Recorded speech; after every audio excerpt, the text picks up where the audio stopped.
sais que t'en as qui vont te dire que tu n'as même pas besoin d'être amoureuse pour être bien dans une relation, ce qui s'entend, ce qui, moi, n'est pas ma vision du coup des relations, mais ce qui peut s'entendre. Tu n'as pas besoin d'être amoureuse pour être bien dans une relation. T'as plein de couples qui fonctionnent comme ça, ou à la limite plutôt dans une forme d'amour-raison, où ils ont coché les cases de j'ai telle femme, tel homme, j'ai telle maison, j'ai telle situation financière, j'ai telle...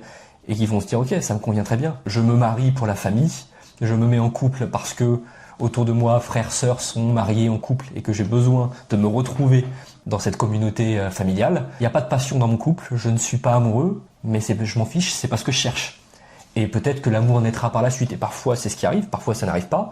Et il y en a qui vivent bien dans des relations saines avec ce modèle-là. Tu sais, toi, tu disais que tu avais ton modèle à toi et que certains ne comprenaient pas, mais il faut accepter que tu es des gens qui ont des modèles différents. Ils ne sont pas amoureux, ils ne tombent pas amoureux, ils ne commencent pas par une forme d'amour-passion. Et cocher les cases suffit. Il y a toujours une forme d'affection en général quand ça se passe bien, mais la priorité n'est pas de tomber amoureux. Mais ça, c'est un vrai sujet. Est-ce que l'amour-passion et tomber amoureux au début est important et ensuite aller sur de l'affection lente, ou est-ce que c'est pas nécessaire? C'est une question qui peut se poser.